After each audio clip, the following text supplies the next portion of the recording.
नमस्कार। बिहार की बात में आपका स्वागत है। मैं हूं पंकज कुमार। इस खास पेशकश में हम चर्चा करने जा रहे हैं कि आखिरकार हिना साहब किसके साथ जा रही हैं। आपको बता दें कि हिना साहब का संपर्क सिर्फ आरजेडी से ही नहीं बल्कि जेडीयू से भी हो रहा है और प्रशांत किशोर की पार्टी जन स्वराज पार्टी से भी हो रहा है।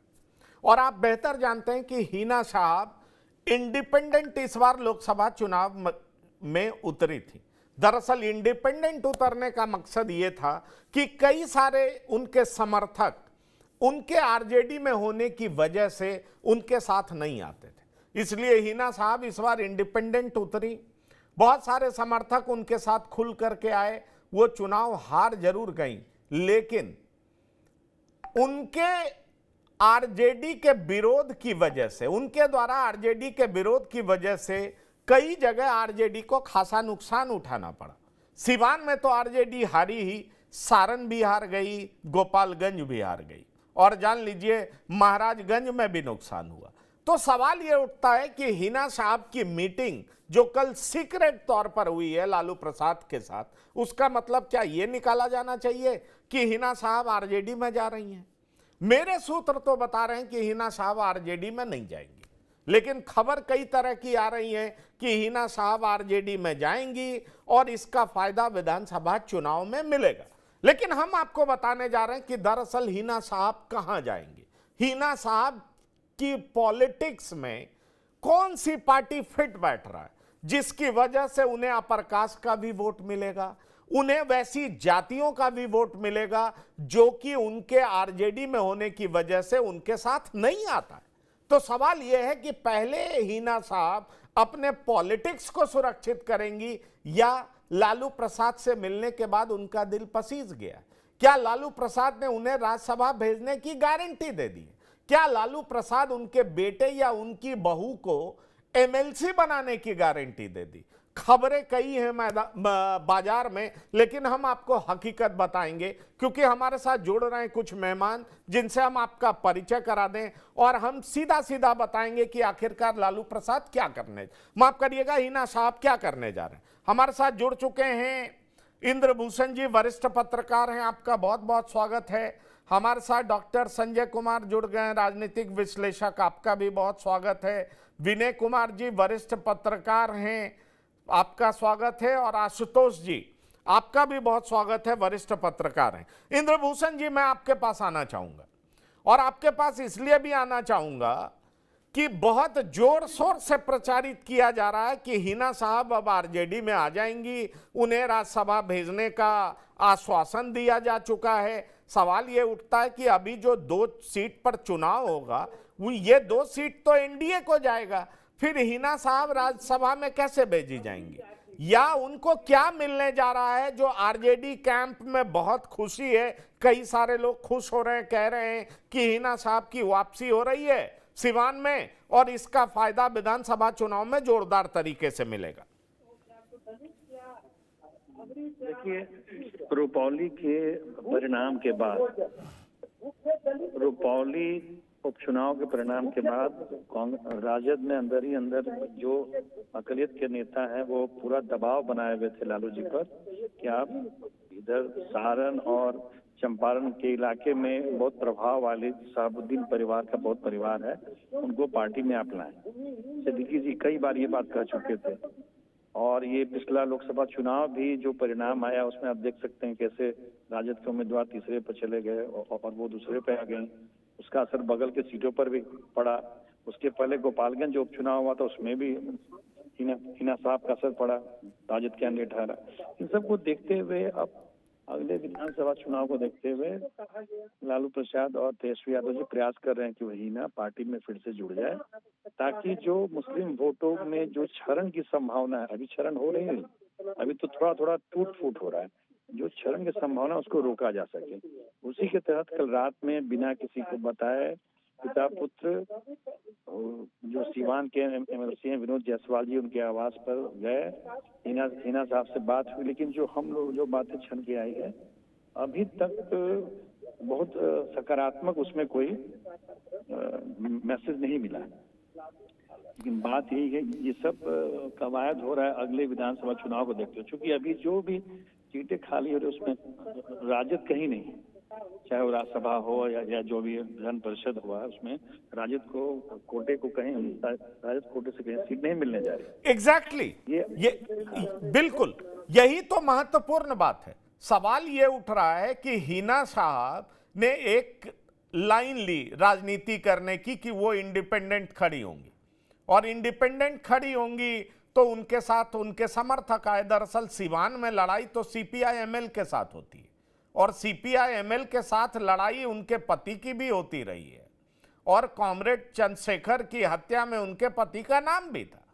सवाल ये उठता है कि हिना साहब अब जिस तरह का इमेज लेकर के चलना चाहती हैं, और जैसा कि उन्होंने लोकसभा चुनाव में इसको प्रदर्शित करने की कोशिश की, ऐसे में डॉक्टर संजय आपको लगता है कि आरजेडी उनके लिए बेहतर जगह होगा, बेहतर ठिकाना होगा? आरजेडी जो प्रयास कर रही है उनको आरजेडी में लाने का, आपको लगता है कि हिना साहब आरजेडी की तरफ बढ़ेंगी या हिना साहब प्रशांत किशोर की तरफ जा सकती? नहीं, लोकसभा चुनाव में जो आप लोगों ने देखा था कि जिस तरह से हिना साहब के पीछे भगवा झंडा था, लोगों ने सवाल भी पूछा तो उन्होंने कहा कि सारे रंग हमारे हैं। जिस तरह से नवरात्र में वो बच्चियों को खाना खिला रही थी, जिस तरह से गजराज की पूजा कर करके वो नामांकन करने गई, तो वो बताना चाह रही थी कि हमको कहीं किसी से कोई परहेज नहीं है। और सिवान की जमीन तो रही है, किसान और किसानों के संघर्ष में शहाबुद्दीन की भूमिका रही है, और एक तरफ सीपीआई-एमएल रही है। तो उस लड़ाई में एक जातियां जो खास करके कृषक जातियां हैं, वो तो रही हैं शहाबुद्दीन के साथ, और जब ये निर्दलीय चुनाव जीतते थे तो उनका समर्थन मिलता था। इस बात को हिना साहब ने बताई भी प्रत्यक्ष और अप्रत्यक्ष तौर से कि आरजेडी में जाने की वजह से ये जातियां बिल्कुल हमसे कट गई। तो ठीक है, वो एक एमएलसी हैं आरजेडी के, बड़े व्यापारी रहे हैं, तो शराबबंदी बिहार में हो गया है। उनके घर पर लालू प्रसाद भी गए और तेजस्वी यादव भी गए, और दोनों जाकर के कैसे उन्होंने मीटिंग आयोजित की थी मुझे नहीं पता है, लेकिन उस मीटिंग में ये दोनों गए, बात हुई। लेकिन हिना साहब शायद, मुझे नहीं लगता है कि आरजेडी का दामन थामे, चूंकि चुनाव के समय बार बार पूछा गया तो उन्होंने कहा कि आपको नहीं पता है कि आरजेडी ने हमारे साथ क्या सलूक किया है, क्या व्यवहार किया है। तो राजनीति में मेमोरी बड़ी शॉर्ट होती है, अगर सब कुछ भूल गई होंगी तो हो सकता है कि कुछ आगे बात बढ़े, और अगर नहीं भूली होंगी तो जिस तरफ आप इशारा कर रहे हैं, जो इलेक्शन जो रुपौली का हुआ बाई इलेक्शन, ये एक तरह से एक टेस्ट की तरह आया। मैं नहीं कहता हूं कि प्रशांत किशोर कौन सा कमाल दिखा देंगे और दूसरी पार्टियां हाशिए पर चले जाएंगे, लेकिन एक विकल्प की तलाश की छटपटाहट तो बिहार के लोगों की है, और उस विकल्प की तलाश में कोई ना कोई प्लेटफॉर्म तो सारे नेता तलाश रहे हैं। क्योंकि गठबंधन को लोगों ने देखा है, कांग्रेस आरजेडी गठबंधन की सरकार भी बिहार में 15 साल रही, एनडीए गठबंधन की सरकार भी रही, लेकिन मुसलमानों ने ये बताने की कोशिश की रुपौली के चुनाव के माध्यम से कि हम किसी के बंधुआ मजदूर नहीं, और लगा कि शंकर सिंह को मुस्लिम वोट नहीं देंगे, फ्रैक्चर्ड हो जाएगा। पप्पू यादव और तेजस्वी यादव की अपील के बाद मुस्लिम फिर उधर खिसक जाएंगे, या इधर मदरसा बोर्ड के अध्यक्ष और अशफाक करीम के जाने के बाद जेडीयू के तरफ वो मुखातिब हो जाएंगे, क्योंकि उनको तो बीजेपी को हराना है, एनडीए को हराना है, जेडीयू से तो कोई परहेज है नहीं। लेकिन मुसलमान टस से मस नहीं हुए, एक लाइन उन्होंने लिया और शंकर सिंह के पक्ष में वोट किया। तो हिना साहब बात कर रही है, सब लोगों से बात करेगी, आरजेडी से भी बात करेगी, एनडीए से भी बात करेगी, जेडीयू से बात करने की थोड़ी संभावना हमें कम लगती है। जिस तरह से कुशवाहा कार्ड पर दाव लगा रही है जेडीयू, और अभी तो विजय लक्ष्मी कुशवाहा उनके एमपी हैं, तो सिवान में कुशवाहा कार्ड पर कोई समझौता मुझे नहीं लगता है कि जेडीयू करेगी। और नीतीश कुमार के साथ बहुत अच्छे संबंध शहाबुद्दीन के भी नहीं थे। हिना साहब और हिना साहब के बेटे के भी बहुत अच्छे संबंध थे। लेकिन और जगह क्या ऑप्शन हो सकता है? प्रशांत किशोर का दामन थाम सकती है या निर्दलीय रह करके भी एनडीए का समर्थन ले सकती है, ये तो वक्त बताएगा। लेकिन एक चीज अभी इंद्रभूषण जी ने कहा, ठीक कहा, कि जो राज्यसभा की जहां तक बात है, तो राज्यसभा की सीटें में तो एनडीए ये इंडिया का तो कहीं कोई बनता नहीं है दावेदारी। तो वैसी स्थिति में राज्यसभा का प्रलोभन की कोई बात नहीं है। एमएलसी को लेकर के हो सकता है कि कुछ प्रलोभन दिया गया होगा इनके बेटे को एमएलसी बनाने को लेकर के, क्योंकि उस मुलाकात में हिना साहब और इनके बेटे भी थे, ओसामा भी थे, इधर से लालू प्रसाद और तेजस्वी जी भी थे। अब कौन सी बात हुई, कौन सा ये हुआ, मुझे लगता नहीं है कि लोकसभा चुनाव में जिस तरह का ये वक्तव्य दे रही थी खुल करके, लगता नहीं है कि आरजेडी का ये दामन थामेंगी। या राजनीति तो संभावनाओं का खेल है। अब अंदर खाने में कौन सा भरोसा, कौन सा प्रलोभन, कौन सी बातें उनको बताई गई, वो तो वही बता सकती हैं, या लालू प्रसाद और तेजस्वी जी बता सकते हैं। नहीं, लोकसभा चुनाव में वो जिस तरीके का राजनीति अपना चुकी हैं, उस हिसाब से विनय कुमार जी देखा जाए तो उनको सबसे ज्यादा सूट तो प्रशांत किशोर की पार्टी करती है कि वो जिसका वोट ले सकें। दरअसल अपर कास्ट का भी वोट लेना चाहती हैं वो, जो 3 लाख के आसपास कहा जाता है वहां पर। तो उस तरीके से, और वहां लड़ाई सीपीआई एमएल वर्सेस हिना साहब का परिवार होता रहा है। तो उस तरीके से देखा जाए तो प्रशांत किशोर की पार्टी, जो कि अभी जिसकी चर्चा बहुत है और हर धर्म जाति के लोग उस पार्टी से जुड़ रहे हैं, जिस तरह की बात हो रही है, तो हिना साहब के पॉलिटिक्स के लिए प्रशांत किशोर की पार्टी तो ज्यादा सुटेबल होगी। मैं इस लिहाज से भी कह रहा हूं कि आप देखिए, पूर्णिया में पप्पू यादव जीत गए, निर्दलीय थे, ना वो आरजेडी से थे ना जेडीयू से थे, पप्पू यादव को लोगों ने जिता दिया। जहां तक सवाल है रुपौली का उपचुनाव, रुपौली के उपचुनाव में आप देखें तो रुपौली के उपचुनाव में शंकर सिंह को जिता दिया गया। कहा जाता है कि पप्पू सिंह, जो कि जन स्वराज पार्टी से आते हैं, उनका जोरदार समर्थन मिला और शंकर सिंह वहां से जीत गए। तो सवाल ये उठ रहा है कि क्या आपको ये दिखाई पड़ रहा है कि हिना साहब भी अब ना आरजेडी चुनेंगी ना जेडीयू चुनेंगी, वो चली जाएंगी प्रशांत किशोर के साथ?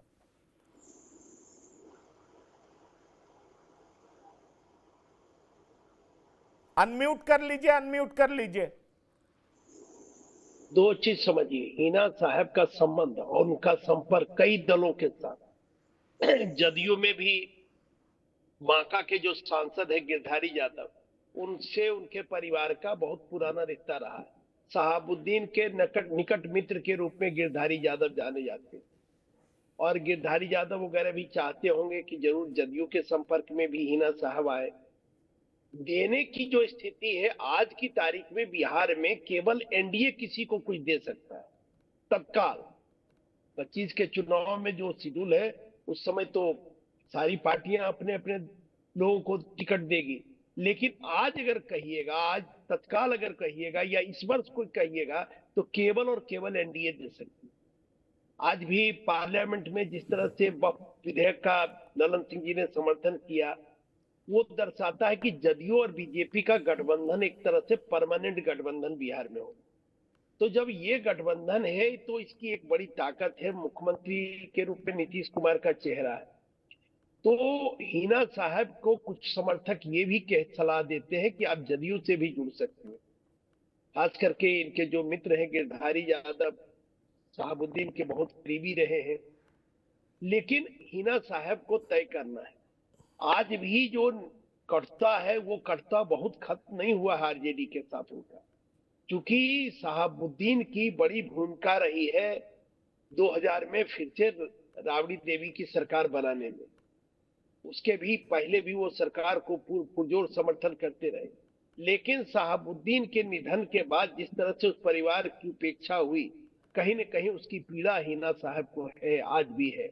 हालांकि आरजेडी में भी बहुत सारे लोग हैं जो लालू प्रसाद यादव को भी पसंद करते हैं और शहाबुद्दीन को भी पसंद करते हैं, और वो लोग चाहते हैं कि ये संबंध हो।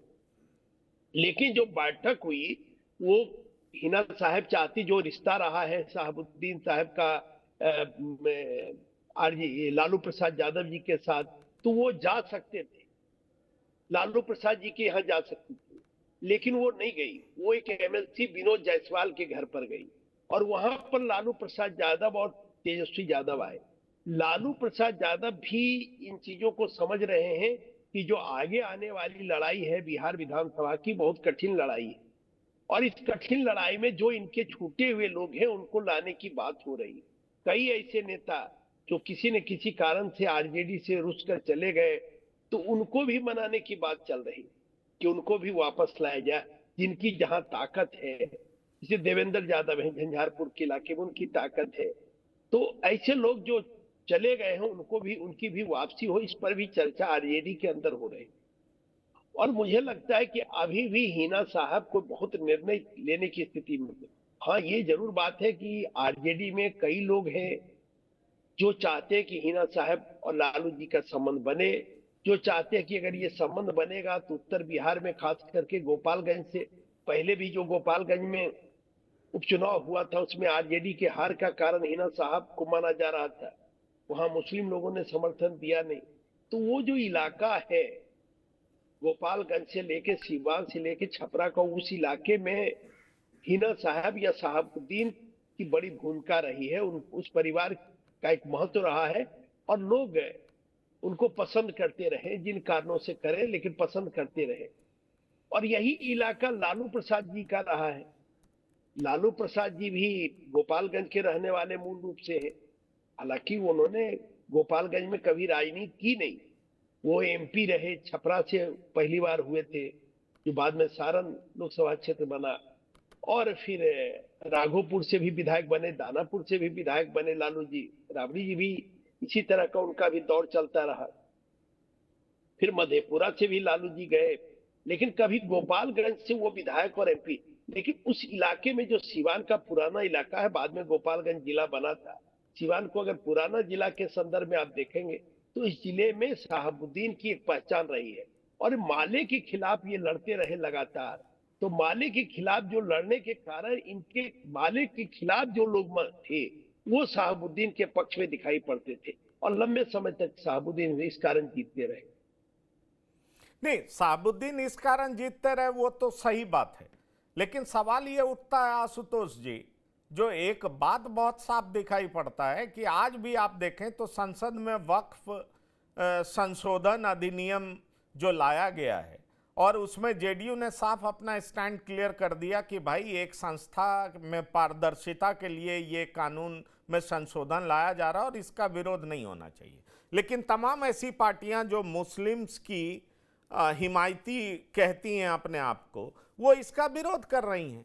अब हिना साहब को अपने मुसलमान वोटों को भी बचाए रखने के लिए उनको ये तो लगेगा कि भाई जेडीयू में भी नहीं जाओ और आरजेडी में भी इसलिए नहीं जाओ क्योंकि अपर कास्ट वोट हमसे दूर चला जाएगा, ये बड़ा साफ है।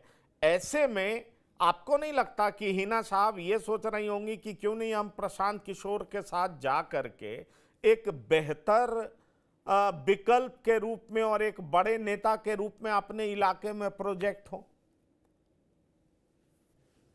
का कहना सही है। आपको मैं बता दूं कि कई सारे मुस्लिम समुदाय के जो नेता हैं कई अन्य दलों में, और ख़ास तौर से प्रशांत किशोर जी का ज़्यादा निशाना राजद की तरफ ही है। राजद के कई नेताओं ने अभी से ही हामी भरनी शुरू कर दी है कि वो जनसुराज में जुड़ेंगे, क्योंकि अक्सर जो अल्पसंख्यक समुदाय के, ये मुस्लिम समुदाय के नेता होते हैं, उनके पास ये समस्या होती है कि यदि वो राजद के साथ रहेंगे तो उन्हें अग्री जातियों का वोट तो मिलेगा ही नहीं। और रहा सवाल अगर जदयू की बात करें तो जदयू कोटे से तो अभी मंत्री हैं, लेकिन हाल के दिनों में अगर आप नजर दोहराएंगे तो जदयू के पास भी जो ये वोट बैंक है वो काफी इंटैक्ट नहीं रही है, क्योंकि कुछ साल पहले जदयू ने पटना में अल्पसंख्यक प्रकोष्ठ को आदेश दिया था एक बड़ा आयोजन करने के लिए, लगभग 3-4 साल पहले। तो उसकी सफलता बहुत ही अच्छी नहीं थी, उस आयोजन में भीड़ नहीं जुट पाया था, जिसको लेकर नीतीश कुमार काफी गुस्सा थे। उसी दौर में कुछ दिन के बाद पटना में भी एक जदयू ने रैली की थी, तो राजधानी पटना में भी वो वहां पर भीड़ जदयू के कार्यकर्ताओं की नहीं हो पाई थी। तो उस वक्त आरसीपी सिंह कुल पर भी नीतीश कुमार की काफी नाराजगी हुई थी। तो ये तो संगठन के भीतर का ये बात तो होता ही है किसी अन्य दलों में, लेकिन जो हिना शहाब की बात देखी जाए तो उनका जो बॉडी लैंग्वेज है और जो उनके बोलने का अंदाज है, इससे ये लग रहा है कि उनकी महत्वाकांक्षा काफी हिलोरे मार रही है और किसी भी तरीके से वो किसी सदन में जाना चाहती हैं और वो फूक फूक कर कदम रख रही हैं, क्योंकि आपने देखा था जिस वक्त चुनाव थे वो उन्होंने जो अपना जो कपड़े परिधान और जो उनका चाल चलन था वो कहीं ना कहीं कुछ भाजपा के तरफ भी इशारा कर रहा था।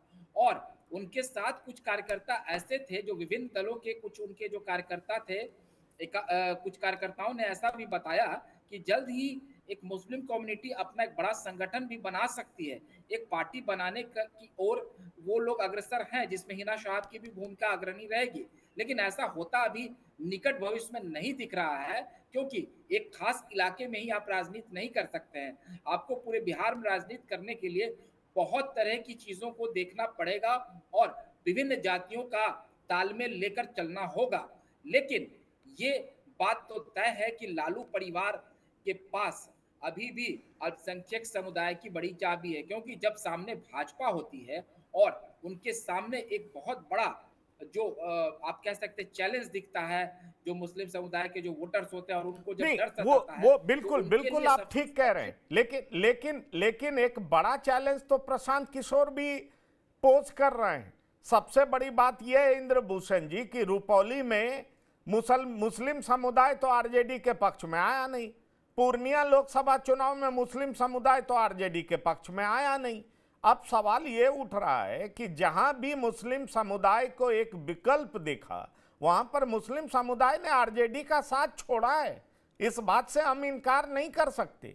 ऐसे में आपको ये दिखाई पड़ रहा है कि हिना शहाब या उनके बेटे जो जिनका नाम ओसामा है, अगर मैं सही नाम ले पा रहा हूं, तो क्या वो आरजेडी में फिर से एंट्री पसंद करेंगे या वो प्रशांत किशोर के ही साथ जाना चाहेंगे और एक मुस्लिम के बड़े नेता के तौर पर रिकॉग्निशन चाहेंगे? आपको क्या दिखाई पड़ रहा है, सूत्र क्या बता रहे हैं इंद्रभूषण जी?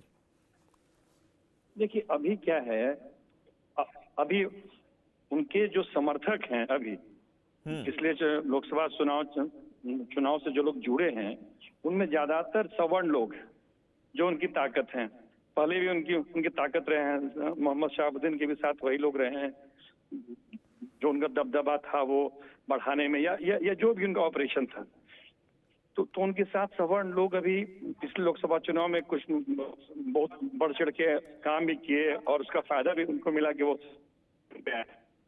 तो मुझे लगता है कि वो ऐसा एकदम नहीं चाहेंगी कि जो उनके साथ समर्थक जो जुटे हैं पिछले लोकसभा चुनाव में वो लोग हट जाएं। तो वो देखते हुए वो अगला निर्णय लेंगी, ऐसा माने मुझे लगता है। और उस दृष्टिकोण से अभी आज के डेट में जनसुराज और जदयू है उनके लिए ऑप्शन। अब वो क्या करेंगी, अभी तो विधानसभा चुनाव में तो अभी देरी है। और जो सिवान का जो लोकल पॉलिटिक्स है वहाँ मुस्लिम और यादव में बहुत सहज स्थिति शुरू से नहीं है, आज से नहीं 10-15 सालों से। जो शहाबुद्दीन जी का उदय हुआ यादवों से उनकी दूरी बढ़ती गई।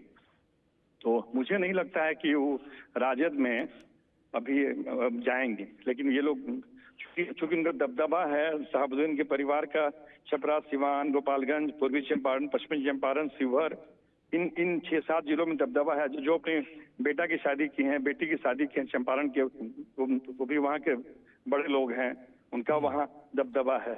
तो मुझे लग रहा है कि जो उनके संबंधी हैं सबसे बात विचार करके वो अभी वो इसको टालेंगे, अभी बात करेंगे और अगले विधानसभा चुनाव के पहले ही चुनाव पॉइंट ऑफ व्यू से, जीत पॉइंट ऑफ व्यू से फिर वो डिसीजन लेंगी। अभी मुझे नहीं लग रहा कि अभी वो कल लालू जी और तेजस्वी जी वहां गए, बात की, लेकिन मुझे अभी संभावना कहीं दिख नहीं रही है कि वो अभी किसी दल में आएंगे। अच्छा, तो ये आपको संभावना अभी नहीं दिखाई पड़ रहा। लेकिन एक बात मैं इंद्रभूषण जी आपसे पूछना चाहूँगा। बिहार की राजनीति को बड़ी क्लोजली और आप रोजाना वॉच करते हैं। आपको क्या दिखाई पड़ रहा है? विधानसभा चुनाव से पहले हिना साहब जरूर कोई ठिकाना तो ढूंढेंगी ही ना। आखिरकार उनको एक निश्चित। राजनीतिक ताकत के रूप में बने रहना है और ये बहुत बड़ी चुनौती है शहाबुद्दीन परिवार के लिए। उनके दिवंगत होने के बाद सवाल ये उठ रहा है कि हिना साहब 3-4 चुनाव हार चुकी हैं। अब वो परिवार राजनीति में मजबूती से कदम तो रखना चाहेगा और इसलिए उसको एक पार्टी की जरूरत भी पड़ेगी। ऐसे में आप महफूज ठिकाना क्या देख रहे हैं? आपके जो सोर्स हैं वो क्या कहते हैं? वो किधर जा सकते हैं? संभावना किधर सबसे ज्यादा है? लोकसभा चुनाव में जो उनके पूरे प्रचार सिस्टम को जो हैंडल कर रहे थे, कल रात में उनसे बात कर रहा था, तो उन्होंने कहा कि मुझे आज नहीं, उन्होंने ही मना किया, हिना साहब ने, आप मत आइए, लालू जी भी हमसे मिलने आ रहे हैं। तो आप सोच सकते हैं कि मैंने वो कितना बच के और कितना मैंने सोच के अपना काम कर रही हैं। फिर वो जब लालू जी चले गए तो उनको फिर बुलाई, उनसे मिली, बात की। तो जो लोकसभा चुनाव का जो परिणाम है, तो लोगों ने समझाया भी है कि अगर आप किसी दल से लड़ी होती तो आप एकदम निश्चित तौर पर एमपी हो जाती। तो ये तो तय है कि वो भी दल की तलाश कर रही हैं, लेकिन वो चाह रही हैं कि जो उनके समर्थक लोकसभा में बने हैं वो मेंटेन भी रहें और मैं आगे फिर चुनावी राजनीति में आगे आ सकूं। तो अब इस पॉइंट ऑफ व्यू से, और चूंकि सिवान में, मुस्लिम में, यादव में बहुत सहज स्थिति नहीं है, तो मुझे नहीं लगता है कि वो राजद में अभी जाने का सोच रहे हैं। लेकिन अब क्या, देखिए राजनीति है, अब नीतीश जी कहाँ जाएंगे, क्या रहेंगे, कौन कहाँ जाएगा, कुछ पता नहीं चलता है। बिहार की जो स्थिति 2013 के बाद है, 24 हुए 11 साल में पता ही नहीं चलता है कि कब कौन किसके साथ रहेगा। इसलिए अभी आज ही कह देना कि अगले साल चुनाव है सितंबर में, तब तक हिना जी कहाँ जाएंगे और कौन पार्टी किसके साथ रहेगा, अभी थोड़ा जल्दी होगी, थोड़ा सा वेट करना पड़ेगा। नहीं, वो बात आप बिल्कुल ठीक कह रहे हैं डॉक्टर संजय, वेट करना होगा। हिना साहब निश्चित तौर पर ऑप्शन तो वे कर रही होंगी। एक तरफ तेजस्वी यादव यात्रा भी निकालने वाले हैं क्योंकि उत्तर बिहार में मुस्लिम और यादव उनसे खिसक रहा है। ये आरजेडी को ऐसा महसूस हो रहा है। अगर ऐसा नहीं होता तो मधेपुरा से लेके सुपौल और ये पूरा इलाका देख लीजिए, सीमांचल, तो कहीं जीत नहीं हो पाई। कटिहार जरूर जीते, पूर्णिया निर्दलीय उम्मीदवार जीता, आरजेडी तो नहीं जीती, लेकिन कटिहार से कांग्रेस जीती। आरजेडी कहीं नजर नहीं आई। ऐसे में सवाल उठता है कि आरजेडी में अब मुस्लिम के रूप में बड़ा चेहरा कोई दिखाई नहीं पड़ता है। क्या आपको नहीं लगता कि आरजेडी को अब ये लग रहा होगा कि आखिरकार रोहिणी आचार्य क्यों हार गई? उनकी हार नहीं होनी चाहिए थी, और रोहिणी आचार्य हारी तो निश्चित तौर पर खला होगा। छपरा सीट चला गया, महराजगंज सीट चला गया, गोपालगंज सीट चला गया, सिवान सीट भी चला गया। इन तमाम सीटों पर अगर मुस्लिम कोई बड़ा चेहरा होता तो एक बड़ा इम्पैक्ट होता। आपको क्या दिखाई पड़ता है कि क्या आरजेडी अब हर हालत में हिना साहब को अपने साथ जोड़ना चाहेगी? नहीं, आरजेडी तो चाहेगी ही कि हिना साहब मेरे साथ आ जाएं, लेकिन मुझे नहीं लगता है कि हिना साहब इनके साथ जाएंगे। वैसे खबरें तो हैं कि बस कुछ घंटे की बात है, कुछ दिनों की बात है। सारण प्रमंडल के सारे जो आरजेडी के विधायक हैं उन्होंने बिल्कुल एक तरह से घेराबंदी की है, लालू प्रसाद जी पर दबाव बनाया है, आरजेडी पर दबाव बनाया है कि हिना साहब को पार्टी में लाइए, नहीं तो वो जो इलाका है छपरा, सारण, गोपालगंज से लेकर के चंपारण, किशनगंज और सीमांचल का इलाका प्रभावित होगा। इस तरह की खबरें हैं। लेकिन अब देखिए ना कि जहां मुसलमानों को एक ऑप्शन मिल रहा है वो कहां निर्णय ले रहे हैं, वो आरजेडी के साथ कहां इंटैक्ट है। अब सीमांचल में देख लीजिए, किशनगंज और कटिहार में कांग्रेस लड़ रही थी, अररिया आरजेडी लड़ रही थी और पूर्णिया में भी आरजेडी लड़ रही थी। अररिया में भी आरजेडी को हरा दिया, पूर्णिया में भी हरा दिया। वोट किसको दिया सबको पता है, पप्पू यादव जीत गए। तो कांग्रेस जैसे ही विकल्प के रूप में उनको दिखी, पूरा मुस्लिम वोटर शिफ्ट कर गए कांग्रेस की तरफ, और किशनगंज की सीट भी कांग्रेस को मिल गई और कटिहार की सीट भी मिल गई। कहते हैं कि 18% मुस्लिम आबादी है बिहार में, 2 मुसलमानों को सीट मिला। इस बात की नाराजगी भी मुस्लिम समाज में है। और मैं तो बार बार यहाँ की बात कर रहा हूँ जहां से अभी शंकर सिंह जीते हैं कि कैसे उस बाई इलेक्शन में पूरी तरह से गोलबंद होकर के और शंकर सिंह को मुस्लिम समाज ने वोट कर दिया। तो मुसलमानों के नेता को लेकर तो छटपटाहट है, लेकिन इस बात को ये भी समझ रहे हिना साहब कि सेफ पॉइंट हमारा कहाँ है।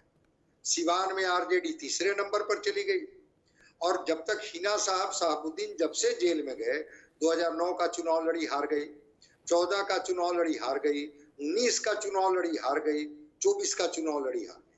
खैर 24 में तो निर्दलीय हुई। तो चुनाव तो लगातार हार रही है, तो उस कॉम्बिनेशन को लेकर के तो इनको लग ही रहा है कि कल हम आरजेडी में चले ही जाएंगे और आरजेडी टिकट ही दे देगी, तो हम तो 9 से लगातार हार रहे हैं। वहां का समीकरण और वहां का गणित तो मेरे हिसाब से बन नहीं रहा है। तो हिना साहब से ज्यादा उत्सुक लालू प्रसाद जी हैं कि हिना साहब आ जाए। कभी कभी नहीं, पार्टियां पर मैं आप ठीक कह रहे हैं। मैं एक सवाल और इंद्रभूषण जी से तुरंत इमीडिएटली करना चाहूंगा। कई सारे मीडिया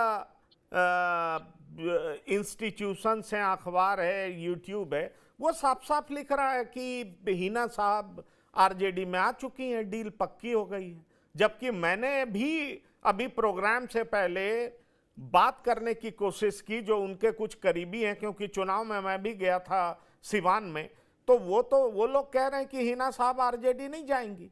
ये बात गलत बात फैलाया जा रहा है कि हिना साहब आरजेडी के साथ उनकी डील हो गई है। इंद्रभूषण जी, आपके पास क्या पुख्ता जानकारी है?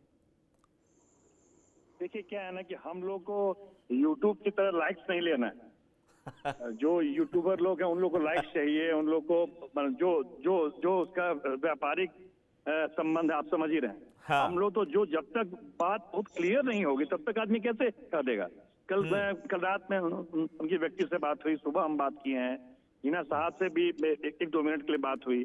उनके कहीं मन बोली चाली से तो अभी नहीं लगा कि वो राजद में भी जा ही रही हैं। हाँ, वो निश्चित तौर पर पहले से वो थोड़ी नम्र हुई हैं, लालू जी भी नम्र हुए हैं। दोनों लोग बैठे हैं, साथ बैठे हैं, बहुत सारी पुरानी बातें आई हैं, गई हैं, चल रही है बात। लेकिन ऐसा नहीं है कि अभी मैंने कल ही शामिल हो रही हैं, मुझे नहीं लग रहा है। अब क्या आप समझिए, मतलब कुछ अब अभी हम नहीं कह सकते हैं कि आइस ब्रेक हो गया है। ठीक है, दो कदम दोनों आगे बढ़े हैं। हिना साहब भी ऑप्शन वे कर रही हैं, तौल रही हैं, हाँ, किधर जाना चाहिए, लेकिन अभी कोई पुख्ता तौर पर इस तरह की बात नहीं हुई है। क्या विनय जी आप मानते हैं कि हिना साहब जो बहुत तरह का यूट्यूब या कुछ पत्रकार दावा कर रहे हैं, यहां तक कि अजीत शर्मा बधाई भी दे रहे हैं, क्या ये मान लिया जाए कि हिना साहब आरजेडी ही आएंगी? लगभग डील सील हो चुका है। देखिए, जहां तक इन चीजों का सवाल है तो कई लोग अश्विनी चौबे को भी बधाई दे रहे थे कि वो तेलंगाना के गवर्नर बन गए। तो बधाई का तो अभी बड़ा अलग सिलसिला है। इंद्रभूषण जी ने जो बात कही वो बहुत सही है कि 2011-12 के बाद बिहार की राजनीति पर आप विश्वास के साथ कोई बात नहीं कर सकते। कब कौन बदल जाएगा, कब कौन कहां चला जाएगा, कब किसके साथ दोस्ती हो जाएगा, कब कोई सेकुलर बन जाएगा, कब कौन कॉमनल बन जाएगा, कब कोई धर्मनिरपेक्षता का प्रतीक बन जाएगा, कब कौन मंडल कमीशन का प्रतीक, कह नहीं सकते। कई चीजें हैं, अपनी सुविधा के अनुसार लोग बोलना शुरू कर देते हैं। लेकिन हिना साहब के साथ जो मामला है, ये मामला है कि जब अगर शहाबुद्दीन को आप देखेंगे तो शहाबुद्दीन 96 का, 98 का, 99 का, 2004 का 4 लोकसभा चुनाव लगातार सीवान से जीतते रहे। दूसरी तरफ अगर हिना साहब को देखिएगा तो 2009 का चुनाव आरजेडी के टिकट पर वो हार गई, ओम प्रकाश यादव निर्दलीय हरा दिए। फिर 2014 का चुनाव ओम प्रकाश यादव बीजेपी के टिकट पर उनको हरा दिए, वो आरजेडी की कैंडिडेट थी। फिर 2019 में भी आरजेडी के टिकट पे हिना साहब लड़ी, वो भी कप्ता सिंह जदयू की उम्मीदवार से हार गई। फिर 2024 के चुनाव में वो निर्दलीय लड़ी, यहां भी हार गई। तो ये जो कॉम्बिनेशन है आरजेडी का, अब आप समझ सकते हैं कि आरजेडी के साथ कई पार्टियां हैं, कांग्रेस से लेकर तमाम पार्टियां, वामपंथी पार्टियां। तो यहां तो पहले भी चुनाव में सहयोगी रहे हैं कई लोग, तो यहाँ तो अभी तक सफलता नहीं मिल पा रही, तो उनको कहीं न कहीं इस पर भी सोचना पड़ेगा, या जो उनके शुभचिंतक हैं या जो उनके थिंक टैंक हैं वो इन चीजों पर भी जरूर मंथन कर रहे होंगे कि हमको चुनावी सफलता कहाँ मिलेगी। चुनावी राजनीति में सबसे महत्वपूर्ण होता है कि कहाँ जाने से हमको सफलता मिलेगी। तो इस लिहाज से इनके शिविर में भी इस बात की चर्चा हो रही हो। दूसरी बात है जो आइस ब्रेक का, तो आइस ब्रेक हुआ है ये हम भी मानते हैं। इसलिए मानते हैं कि अब लालू प्रसाद यादव भी विनोद जायसवाल के घर पर जाते हैं, तेजस्वी यादव भी जाते हैं, वो भी आती हैं, मिलते हैं, बातचीत होती है, क्योंकि रिश्ता पुराना रहा। शहाबुद्दीन जी के साथ लालू जी का रिश्ता बहुत पुराना रहा। शहाबुद्दीन एक समय में बिहार की राजनीति में एक बहुत मजबूत स्तंभ थे, खास करके 90 से 2000 के बीच में उनकी तूती बोलती थी बिहार के राजनीति में।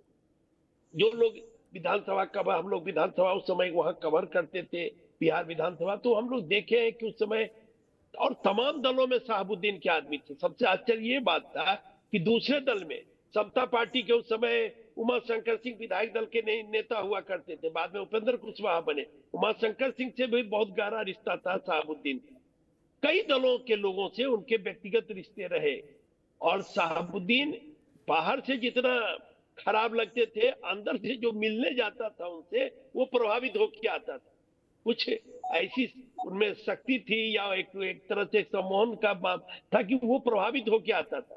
बाहर से जितना बड़ा टेरर लगते हो, जितना बड़ा आतंक हाथ में वो उपन्यास लेके चलते थे, सिडनी शेल्डन का अंग्रेजी उपन्यास लेके घूमते भी। मैं उनसे एक दो बार मिला हूं, मुझे उनसे मिलने का अवसर मिला है, तो मैं हैरान था कि जिनका नाम मैं इस तरीके से पढ़ता या जानता हूं, वो एक अंग्रेजी लेखिका का उपन्यास, और वो भी सिडनी शेल्डन, बड़ी पॉपुलर राइटर हैं, उनका उपन्यास लेके वो घुमा करते थे। और मैं बड़ा हैरान होता था कि आखिरकार ये उपन्यास कैसे शहाबुद्दीन पढ़ते हैं।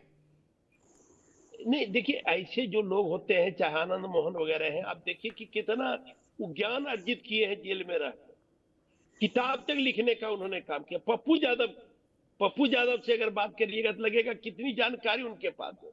मुझे तो लगता है बिहार में अगर सूचना के मामले में सबसे समृद्ध, सबसे पहले अगर सूचना किसी को मिलती है तो पप्पू यादव को कोई बात की मिल जाती है। उस जमाने, अब तो बहुत टेक्नोलॉजी एडवांस हो गया, व्हाट्सएप का जमाना है, कहीं कोई सूचना, जब व्हाट्सएप वगैरह नहीं था तब भी हम लोग महसूस करते थे। 2000 में जब विधानसभा नीतीश कुमार 7 दिन के लिए, उस समय भी पप्पू यादव के पास सबसे पहले सूचना होती थी कहाँ क्या हो रहा है। हम लोग चूंकि उस समय डे टू डे कवर करते थे, वहां सभी नेताओं के पास जाते थे, तो हम लोग ये अनुभव करते थे। तो इस तरह के लोग जो है उनका सूचना तंत्र बहुत मजबूत है। लेकिन अब हम लोग चर्चा कर रहे हैं हिना साहब, तो हिना साहब निश्चित रूप से सारी चीजों का मूल्यांकन करके, और लालू यादव की तरफ से कोशिश हो रही है। हमारे पास तो जो सूचना है कि लालू यादव के तरफ से जी, इवन आनंद सिंह की पत्नी वगैरह से भी कुछ इस तरह की बात हो रही है कि फिर उनको वापस लाया जाए, प्रहलाद यादव को लाया जाए, देवेंद्र, कुछ इस तरह की भी चर्चा है कि भाई जदयू को तो कमजोर किया जाए, क्योंकि जदयू बीजेपी का जब गठबंधन हो जाता है और उसमें चिराग पासवान और हम और उपेंद्र कुशवाहा मिल जाते हैं। जैसा कि आप जानते हैं उपेंद्र कुशवाहा को राज्यसभा भेजने की बात हो रही है, और राज्यसभा का नॉमिनेशन शुरू हो जाएगा 14 तारीख से। तो अगर उपेंद्र कुशवाहा ये आप बड़ी बात कह रहे हैं, लेकिन सवाल ये उठता है कि कोरोना काल में शहाबुद्दीन के निधन के बाद लालू परिवार का कोई भी हिना साहब के घर नहीं पहुंचा था। शहाबुद्दीन का निधन हुआ कोरोना काल में, और उसके बाद लालू परिवार का कोई पहुंचा नहीं। बाद में तेज प्रताप यादव शहाबुद्दीन के घर गए थे, और उसके बाद से चर्चा ये उठने लगी कि किस तरीके से लालू प्रसाद ने भी उनको राजनीतिक रूप से इस्तेमाल किया और तेजस्वी यादव ने छोड़ दिया। अब उनके समर्थक, मेरा पूरा सवाल सुन लीजिए, उनके समर्थक बार बार मांग करते रहे कि इनको राज्यसभा में भेजा जाना चाहिए। मनोज झा फिर से रिपीट हो गए। अब तो राज्यसभा का भी कोई विकल्प है नहीं, विधान परिषद का भी कोई विकल्प नहीं है, तो आखिरकार किस शर्त पर हिना साहब आएंगी आरजेडी के साथ? ये सवाल मैं आशुतोष जी से भी पूछना चाहूंगा। आप जो कहना चाह रहे हैं विनय जी, जरा शॉर्ट में आंसर दे दीजिए। नहीं, मेरा एक चीज कहना है, जब उनका इंतकाल हुआ था, उनका निधन हुआ था, तो उस समय ही तमाम लोग जो शहाबुद्दीन के शुभचिंतक थे, वो चाहते थे कि हिना साहब या तो विधान परिषद में या राज्यसभा में चली जाए। और उस समय के बाद कई अवसर आया, 2022 का अवसर आया, 2024 का अवसर आया। विधानसभा में भी लालू प्रसाद यादव भेज सकते थे, राज्यसभा में भी भेज सकते थे, मनोज झा नहीं, इसके अलावा भी कई लोग गए हैं ना, तो भेज सकते थे, तो उनको नहीं भेजा गया। तो इसके कारण उनके मन में बड़ी पीड़ा थी, क्योंकि जिस तरह से शहाबुद्दीन ने समर्थन किया, और 2000 में तो जब नीतीश कुमार की 7 दिन की सरकार गिरी थी, तो उसमें और या नीतीश कुमार अपना बहुमत साबित नहीं कर पाए थे, तो उसमें बड़ी भूमिका शहाबुद्दीन की थी। हम लोग वहां थे और वहां हम लोग रात दिन कवर कर बिल्कुल। रहे थे, तो अशोका होटल को पूरी तरह से कैप्चर किए हुए थे शहाबुद्दीन। कोई विधायक ठीक उठ के जा नहीं सकता था, और उसके कारण नीतीश कुमार को इस्तीफा देना पड़ा।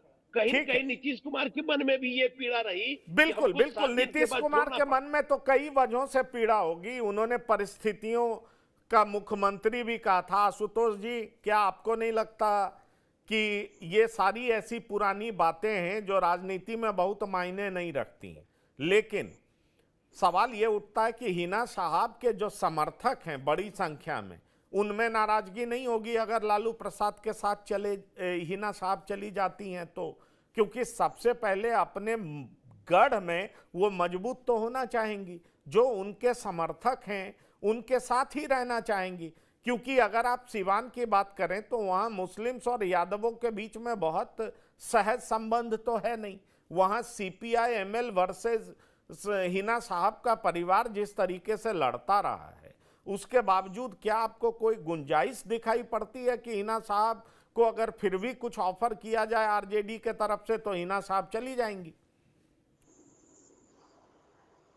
अनम्यूट करिए, अनम्यूट करिए, अनम्यूट करिए। देखिए, आपको मैं बताना चाहूँगा कि यहाँ पर इस डिबेट में बहुत ही सम्मानित और बहुत ही मुझसे वरिष्ठ लोग बैठे हुए हैं। बहुत तरह की बातें हो रही हैं, लेकिन मैं एक बात स्पष्ट कर देना चाहता हूँ, अगर हमारा किसी चीज़ से कोई मतलब नहीं होगा, कोई लेना देना नहीं होगा, या हमारा झुकाव उस ओर नहीं होगा, तो आखिर ये वार्ता क्यों होगी? वार्ता हो रही है, इसका मतलब कि कोई डील हो सकता है। आजकल राजनीति में एक डील का भी परंपरा चल रहा है। आपको याद होगा जब बिहार में एक बार सत्ता की चाबी रामविलास पासवान के पास आई थी, तो उसने राजद से ये कहा था कि कोई यदि अल्पसंख्यक समुदाय का मुख्यमंत्री बनेगा तो मैं उनको समर्थन दूंगा, और सरकार नहीं बन पाई थी, दोबारा चुनाव हुआ था। उसके बाद हाल के दिनों में प्रशांत किशोर ने एक आंकड़ा पेश किया था और कहा था कि आखिर राजद, जब बिहार में नीतीश कुमार और राजद की सरकार अभी कुछ दिन पहले चल रही थी, तो प्रशांत किशोर ने आक्रामक होकर एक हमला बोला था और कहा था कि आखिर डिप्टी सीएम एक अल्पसंख्यक समुदाय से कोई क्यों नहीं हो सकता है। और अभी अशफाक करीम का टिकट काटकर तेजस्वी यादव ने अपने समाज के अपने पीए को, अपने मित्र को, या जो कह लें आप, उनको दे दिया, तो उनके मन में भी एक नाराजगी आई, और ये बात भी बहुत उठा, ये मुद्दा भी काफी उठा चुनाव के समय में। तो अल्पसंख्यक समुदाय लगातार ये देख रहा है, और आज भी जिस तरीके से संसद में जो बिल पेश किया जा रहा है, संशोधित बिल, उसको लेकर भी राजद बहुत आक्रामक नहीं है, तो उसको भी ऐसा लग रहा है कि आखिर अब हम क्या करें। तो हो सकता है अगर हिना साहब के साथ कोई बड़ी डील की जाए, क्योंकि अगर हमारी मर्जी नहीं भी है, लेकिन ऐसा भी नहीं है कि अभी हिना साहब पीके प्रशांत किशोर जी के पार्टी में चली जाएंगे तो कुछ उन्हें बहुत बड़ा हासिल हो जाएगा।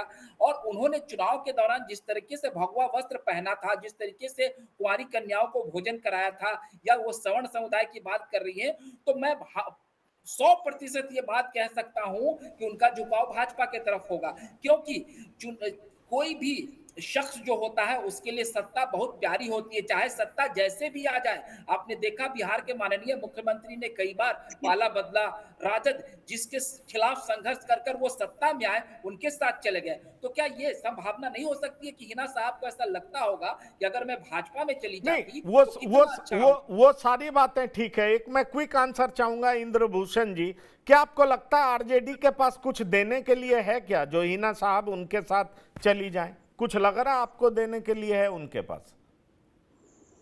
कहा जा रहा है कि रघुनाथपुर से चुनाव लड़ाया जा सकता है।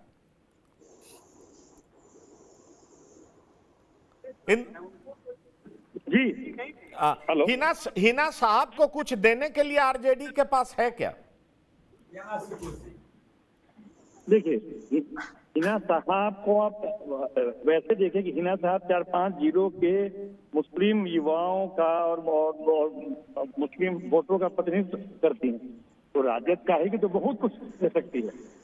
देखिए, सिर्फ विधानसभा और विधान परिषद ही नहीं होता है। अगर आप उनको अभी बात हो रही थी रामविलास पासवान वाली, अगर अभी ही कुछ घोषणा करते कि विधानसभा चुनाव में हम हिना साहब को ये करेंगे, ये बनाएंगे, वो करेंगे, कुछ कर घोषणा कर दे तो क्या दिक्कत है? दिक्कत क्या है? एक तरफ जहां राजद से मुस्लिम वोटरों का क्षरण हो रहा है, चाहे वो रुपौली हो, सिवान हो, कई क्षेत्रों में आप देखेंगे तो क्षरण हुआ है। मुस्लिम वोट छिटके हैं, ठीक है, वो भाजपा के पास नहीं गए, कहीं और गए, लेकिन राजद से तो छिटके हैं, तो उनको जोड़ने के लिए राजद तो कुछ भी दे सकता है, डिप्टी सीएम का पद भी ऑफर कर सकता है। क्या दिक्कत है? उनके सबसे बड़े नेता हैं सिद्दीकी जी, वही पैरवी कर रहे हैं हिना के लिए। सिद्दीकी जी पैरवी कर, कुछ भी हो सकता है आगे, लेकिन हाँ, अभी तत्काल देखिए कि विधान परिषद, राज्यसभा, तो ऐसा कुछ नहीं दिख रहा है। ऐसा कुछ नहीं दिख रहा है। क्या डॉक्टर संजय आपको लग रहा है कि वक्फ बोर्ड वाला जो मामला आया है उसके बाद हिना साहब को लग रहा है कि मुस्लिम के कंसोलिडेशन के लिए आरजेडी के साथ ही जाना बेहतर ऑप्शन है? नहीं, हिना साहब हर जगह तलाश रही है, जो आपने कहा ना कि हर वे आउट के तरफ वो कोशिश कर रही है कि कहां हम कंफर्टेबल होंगे। तो आइस तो ब्रेक हुआ है, तब हिना साहब भी मिलने के लिए तैयार हुई अपने बेटे के साथ, और लालू प्रसाद की भी तेजस्वी जी के साथ मिलने के लिए तैयार हुई। तो सारण प्रमंडल में एक गंभीर कोशिश की जा रही है। और मैं बता दूं कि प्रशांत किशोर की पार्टी में भी इस बात की चर्चा है कि क्यों न जैसे दलित को हम बनाएंगे पार्टी का अध्यक्ष, पहला अध्यक्ष रोटेशन वाइज, तो पहला अध्यक्ष दलित होगा, तो हम किसी मुस्लिम को, हो सकता है कि वहां भी डिप्टी सीएम बनाने की बात हो कि हमारे यहाँ कोई मुस्लिम ही डिप्टी सीएम होंगे। तो लालू प्रसाद या आरजेडी भी इस तरह की घोषणा कर सकती है। और वक्फ वाला जो मामला है, उस मामला ने कंसोलिडेशन को लाने में एक महत्वपूर्ण भूमिका अदा की है, क्योंकि आरजेडी ने तो अपना स्टैंड क्लियर कर दिया है कि नहीं, ये जो वक्फ पर जो संशोधन विधेयक आ रहा है, हम इसके समर्थन में नहीं है। तो हो सकता है कि हिना साहब इसके माध्यम से फिर अपनी राजनीति को एक तरह से नए तरीके से सिंचना चाह रही हूं, इसकी संभावना से भी इनकार नहीं किया जा सकता। चलिए, तो हिना साहब क्या करती हैं इस पे नजर बनी रहेगी, लेकिन एक बात बहुत साफ है कि अभी आरजेडी को उन्होंने हाँ नहीं कहा है, लालू प्रसाद को उन्होंने हाँ नहीं कहा है। हिना साहब तमाम विकल्पों पर विचार कर रही है और बहुत संभावना है कि हिना साहब प्रशांत किशोर के साथ भी जा सकती हैं, क्योंकि प्रशांत किशोर भी नई राजनीतिक ताकत के रूप में बिहार में उभर रहे हैं। लेकिन पॉलिटिक्स में क्या होगा ये कहना बहुत आसान नहीं है, क्योंकि बिहार की पॉलिटिक्स लगातार बदलती रही है, खास तौर पर 2012-13 के बाद। बिहार की बात में इतना ही। आशुतोष जी, विनय जी, इंद्रभूषण जी और डॉक्टर संजय जी, बिहार की बात में शिरकत करने के लिए बहुत बहुत धन्यवाद और शुक्रिया। तो बिहार की बात में इतना ही। ताज़ा तरीन खबरों के लिए आप लगातार देखते रहिए TV9। धन्यवाद, नमस्कार।